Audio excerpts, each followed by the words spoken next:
Facebook, YouTube, Twitter, Fencer, Princer, SoundCloud, SoundClick. Don't forget to check out my album Just Right There on Spotify. Listen, had somebody last night say on one of my videos that they don't think I like LeBron James. And what's really crazy is I was thinking that same day, yesterday, earlier, that if LeBron James saw my videos, he would think that I don't like him. And I'm like, listen, we both from Akron. Uh, I have nothing against that young man making money, providing for his family. I have nothing, absolutely zero against LeBron James. I don't know him personally. He does know some of my brothers and sisters. Um, they went to, I think, Buchtel High School with him. Um, Nonetheless, I I have nothing against LeBron James. I admire the man. I'm not a fan of him as far as the NBA is concerned. I'm a fan of his physical prowess as an athlete, but not so much because of the NBA.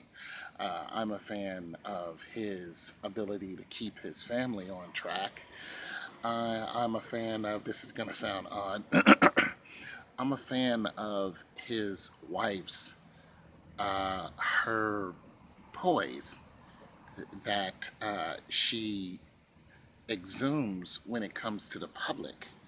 You know, I'm a fan of them as a family unit. I like the way his surrounding, the people he surrounds himself with, uh, and his family act as a unit. I'm a huge fan of that. And let's get this straight. Not everybody who has money has a great family like that, or their family has good sense. You know what I mean? Because LeBron James' mom, she's off the hook.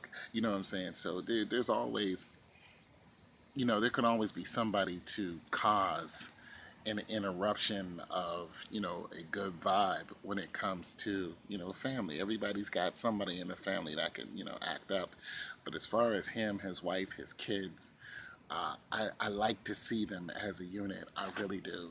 And and the wife holds it down. She's a very good looking young lady, and but nonetheless she's quiet. Like, nobody can say anything about her, and I'm sure she raises hell whenever she, feels the need to. But for the most part, she has a great understanding of who she is. It's a beautiful thing to see. And I'm saying all that to say this: like, Aisha Curry spoke out against, against the machine is what I call it, the NBA, and I'm not really mad about her speaking out against it. It's kind of the way she did it. I mean, sending out tweets. She didn't consult her husband. She's in that position because of her husband. And like I said, I'm not coming down on Aisha Curry. I'm just saying she should have went to her husband first before she brought that attention to her. And they should have had a conversation, because it can be damaging to the family. And I don't blame her for being a firecracker. I don't blame her for being a strong, opinionated woman. I have no issue with that at all. But you are a unit, and you survive as a unit. You're not out here surviving because of your artistic prowess that you're putting out there, or because you're, whatever it is that she's doing. And I'm sure she's a great person and everything, but you're surviving because your husband has $100 million contract, uh, and he is the head of your house. So you are a unit. So when you see the difference between her and when you see the difference between LeBron James' wife, there's just a difference. And LeBron James' wife can have the same opinion or a stronger opinion about the NBA. I mean, she's watched, the Heat, lose. She could have jumped up and said, hey, the NBA is fixed, or, whatever, what have you, but you don't see her doing that. So I am a fan of LeBron James as a person, you know, not because he's in the NBA, but just as a person. If he was my next door neighbor, and I have next door neighbors who, as far as family is concerned, they hold it down. And I admire that, especially in this day and age where music is telling you to, be single and go out there and screw everybody. And, you know, Chris Brown does a song talking about cheat on your man, that's how you get ahead. And it's just pure evil that's being spewed on our airwaves that our younger generation are listening to and they're reacting to. It's good to see a family unit that has a good understanding of what they're supposed to be.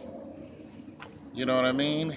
And are and they have good morals and values to say that, hey, what you're listening to on the radio is pure garbage.